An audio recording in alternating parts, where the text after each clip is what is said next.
अस्सलाम वालेकुम। आज का जो हमारा टॉपिक होगा चैप्टर नंबर 1 से relationships of biology to the other sciences, कि बायोलॉजी का जो है ना वो दूसरी साइंस की जो दूसरी शाखें हैं, ब्रांचेस हैं, फ़िज़िक्स हो गई, केमिस्ट्री हो गई, मैथमेटिक्स हो गई, तो उनके साथ बायोलॉजी का क्या रिलेशनशिप है, किस तरह ये जो है ना उनके साथ रिलेटेड है। तो इसके बारे में आज हम थोड़ा सा डिस्कस करेंगे। उसके बारे में हम देखेंगे कि बायोलॉजी का फ़िज़िक्स के साथ क्या ताल्लुक़ है, बायोलॉजी का केमिस्ट्री के साथ क्या ताल्लुक़ है, बायोलॉजी का मैथमेटिक्स के साथ क्या ताल्लुक़ है, बायोलॉजी का इकोनॉमिक्स के साथ क्या ताल्लुक़ है। तो ये सारी चीज़ें जो है ना वो हम पढ़ेंगे। अब इन चीज़ों को कहते क्या हैं, जब एक साइंस की एक शाख का दूसरी शाख के साथ एक ताल्लुक़ होता है, एक रिलेशनशिप होता है, the relationship among the different branches, among the branches of science. Biology का केमिस्ट्री के साथ, केमिस्ट्री का मैथ के साथ, मैथ का फिज़िक्स के साथ, फिज़िक्स का इकोनॉमिक्स के साथ, ये सारी जो है ना ब्रांचेस एक दूसरे से मिली होती हैं, ये सारी ब्रांचेस एक दूसरे के साथ जुड़ी होती है। तो इस रिलेशनशिप को, जो रिलेशनशिप होता है एक ब्रांच का दूसरी ब्रांच के साथ, इसको नाम दिया जाता है interdisciplinary sciences. Inter disciplinary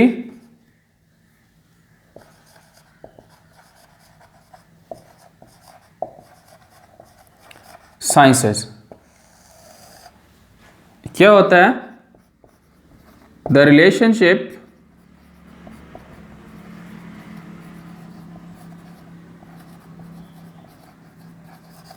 among the different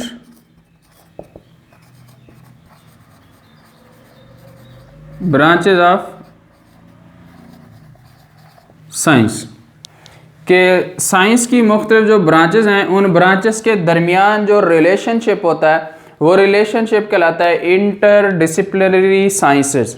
ठीक हो गया कि बायोलॉजी साइंस के साथ, फिज़िक्स के साथ मिली हुई है, फिज़िक्स केमिस्ट्री मैथ के साथ मिली हुई है, मैथ केमिस्ट्री के साथ मिली हुई है, केमिस्ट्री जो है ना इकोनॉमिक्स के साथ मिली हुई है, इकोनॉमिक्स फिर बायोलॉजी के साथ जुड़ी हुई है। तो ये सारा जो भी इनके साथ इंटरकनेक्शन होता है, इनका जो आपस में जो ताल्लुक होता है, वो ताल्लुक इंटरडिसिप्लिनरी साइंसेस कहलाता है। क्लियर हो गया यहाँ तक?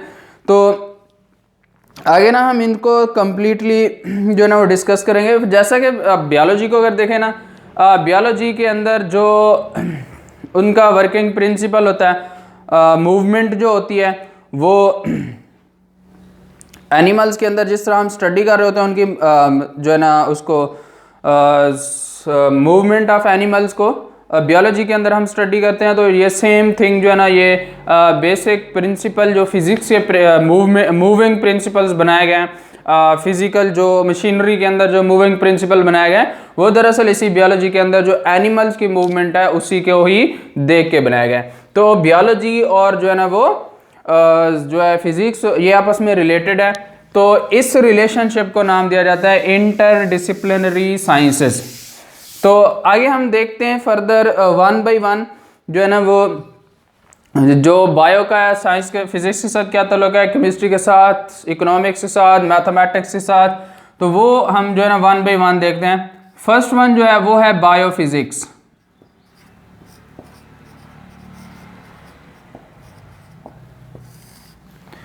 बायोफिजिक्स जो है, बायोफिजिक्स के अंदर हम स्टडी करेंगे कि बायो का फिजिक्स के साथ क्या ताल्लुक है। ठीक है, the relationship between physics and bio. अब हम बायोलॉजी के अंदर फिजिक्स के उन प्रिंसिपल को यूज करेंगे, या आप ये भी कह सकते हैं कि फिजिक्स के वो प्रिंसिपल जो बायो में इम्प्लीमेंट होते हैं, जो बायोलॉजी के अंदर जो है ना अप्लाइकेबल होते हैं, जो भी बायोलॉजिकल फिनोमिना होता है, the study of those principles of physics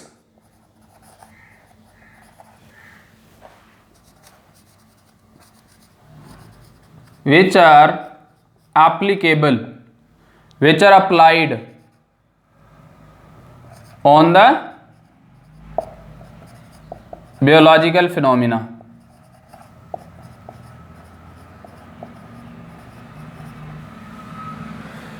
जो बियोलॉजिकल मज़ाहिर के ऊपर जो फिजिकल जो है ना फिजिक्स के प्रिंसिपल, फिजिकल असूल जो अप्लाई होते हैं, इसकी इम्प्लीमेंटेशन या इसका अप्लाई होना, ये इनके दोनों के दरमियान रिलेशनशिप है, वो रिलेशनशिप बायोफिजिक्स कहलाता है।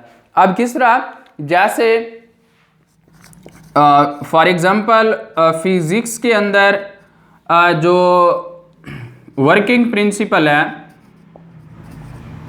Working principle of lever, lever जो है ना वो चीज़ों को ऊपर नीचे, ऊपर करने के लिए, नीचे करने के लिए, उठने बैठने के लिए जो है ना वो उठाने और उसको नीचे रखने के लिए जो है ना वो लीवर का यूज़ होता है। तो अब ये जो है ये अप्लाई होता है जो बियोलॉजी के अंदर। अब कहाँ कहाँ पे यूज़ होता है बियोलॉजी के अंदर, जो है ना एनिमल्स की जो लिम्ब्स हैं, ठीक है, इन बियोलॉजी लिम्ब्स जो है ना वर्क्स ऑन दिस प्रिंसिपल।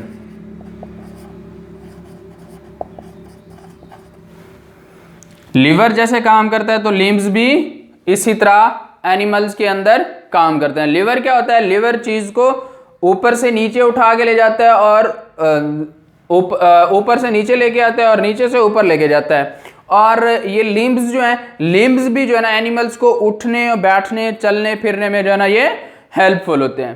तो ये है बायोफिजिक्स।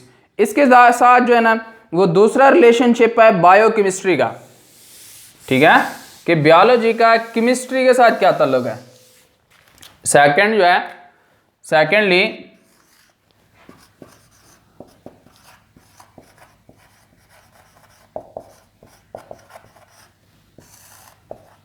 बायोकेमिस्ट्री। बायोकेमिस्ट्री क्या है, बायोकेमिस्ट्री के अंदर जो है ना इसका क्या ताल्लुक होता है कि हम केमिस्ट्री के जो डिफरेंट कंपाउंड्स होते हैं, डिफरेंट कंपाउंड्स और उसके अंदर जो प्रोसेस हो रहे होते हैं, केमिकल प्रोसेस जो हो रहा होता है in the living organism, the study of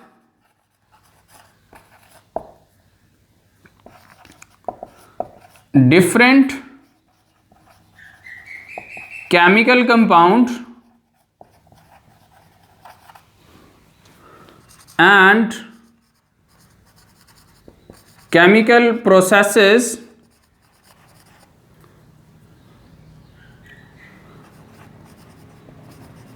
which occur in living organism।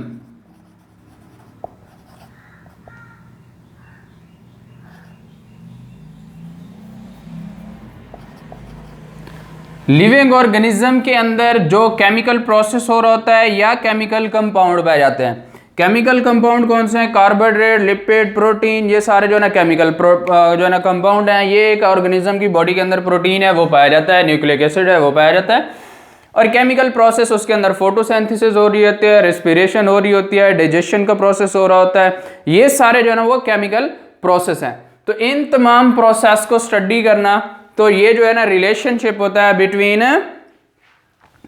कि हम क्या करते हैं, हम मेटाबॉलिज्म, बेसिक मेटाबॉलिज्म, फोटोसिंथेसिस और रेस्पिरेशंस को जो है ना जब भी हम एनिमल्स के अंदर स्टडी करेंगे तो हम किसके प्रिंसिपल यूज करेंगे, केमिस्ट्री के। समझ आ गई। उसके बाद जो थर्ड है बायोमैथमेटिक्स।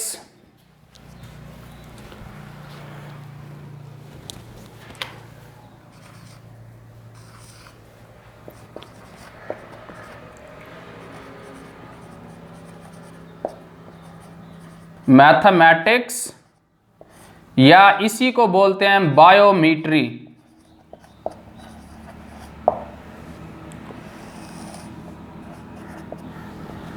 अब जो मैथमेटिक्स के प्रिंसिपल्स हैं, the principles of mathematics which are applied in a biology, तो उन मैथमेटिक्स प्रिंसिपल का जो कि बियोलॉजी के अंदर उनका इन्वॉल्वमेंट हो, जब हम इन दोनों की स्टडी कर रहे होंगे, मीन्स कैसे कि जब भी हमने कोई बियोलॉजिकल परफॉर्मेंस किया है, जब भी हमने कोई एक्सपेरिमेंट एनालिसिस कोई इस तरह जो है ना वो कोई ऐसा उसके ऊपर काम कर रहे हैं, तो वो जो हम डाटा यूज कर रहे होते हैं, तो डाटा को कैलकुलेट करने के लिए हमें मैथमेटिकल प्रिंसिपल्स को यूज करना पड़ता है। तो biology का study of biological process using mathematical techniques and tools, study of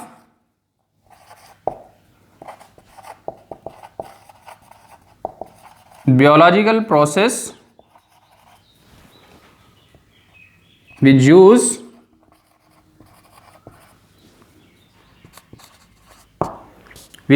the mathematical tools या प्रिंसिपल्स कि बियोलॉजिकल प्रोसेस के अंदर जब हम कोई मैथमेटिकल टूल्स को या उसके प्रिंसिपल को इस्तेमाल कर रहे होंगे, तो ये रिलेशनशिप कहलाएगा बायोमैथमेटिक्स या बायोमेट्री। फॉर एग्जांपल जब भी हम किसी डाटा को एनालाइज कर रहे होते हैं, तो एनालाइजिंग ऑफ डाटा के दौरान हम जो है ना उसके जितनी भी रिक्वायरमेंट्स होती हैं एक्सपेरिमेंट के दौरान, एक्सपेरिमेंटल वर्क के अंदर, तो उनका डाटा को एनालाइज करने के लिए, उनको जो है ना डाटा को अरेंजमेंट करने के लिए जो है ना हमें मैथमेटिकल टूल्स की ज़रूरत पड़ती है, तो वो हम मैथमेटिकल टूल्स यूज़ करते हैं। उसके बाद फोर्थ वन जो है वो है बायोजियोग्राफी।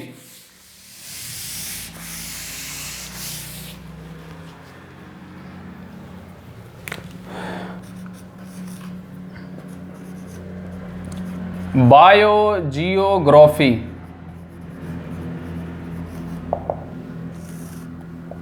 अब यहां पे 3 वर्ड्स हैं, bio, third one is second one is Jio and third one is graphy.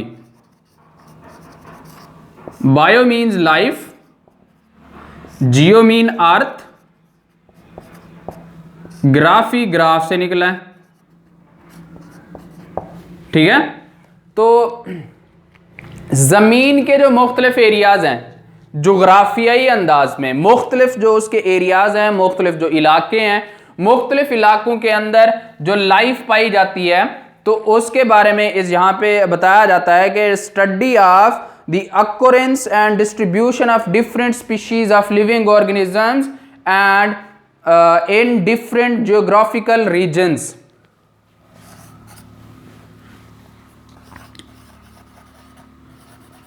occurrence and distribution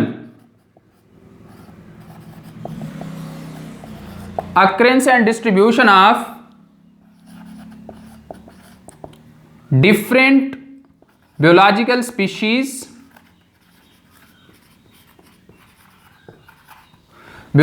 species in different geological areas.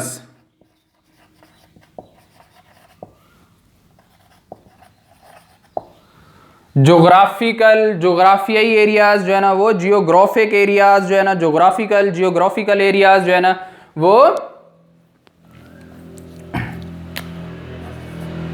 Geographical.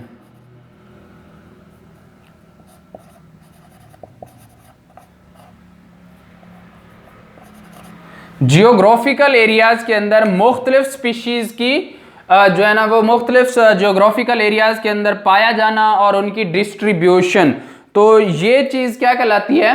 Biogeography कहलाती है।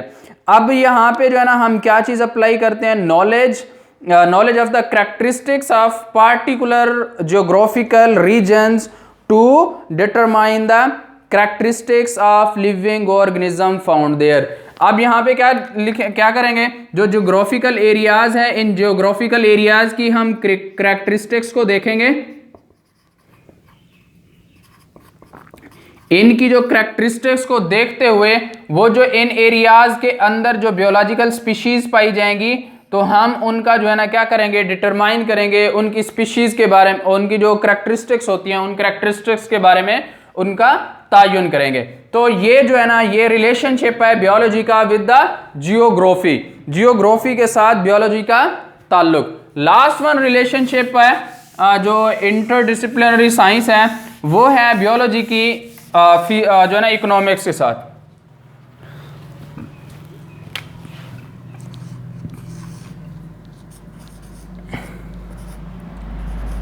बायो इकोनॉमिक्स, ठीक है। बायो इकोनॉमिक्स क्या है?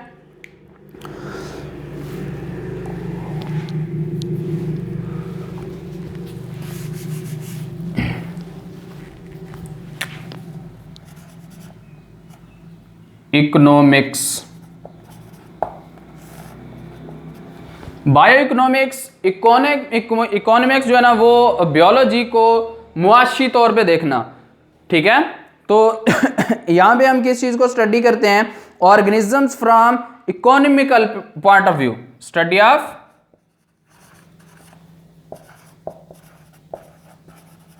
ऑर्गेनिजम्स इन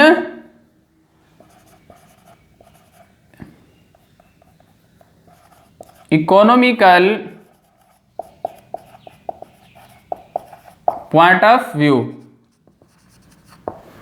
मुआशी हवाले से जानदार का मुतालिया करना, मुआशी हवाले से जानदार का मुतालिया करना ये कहलाता है बायो इकोनॉमिक्स। अब किस तरह हम जो है ना मुआशी हवाले से किस तरह एक जानदार का जो है ना वो मुतालिया करते हैं, जानदार को किस तरह हम जो है ना वो स्टडी करते हैं, वो इस तरह होता है कि हम क्या करते हैं, the cost value and the profit value of yield of wheat can be calculated through bioeconomical and benefits or losses can be determined। अब फॉर एग्जांपल हमने व्हीट क्रॉप जो है ना वो इसको किया हमने जो है ना गंदम की फसल लगाई हुई है, हमने काश्त की है गंदम की फसल। अब इसमें क्या हुआ है, इसमें जो कॉस्ट वैल्यू आती है, जो खर्चा आता है, और फिर उसको जो हमें प्रॉफिट मिलता है,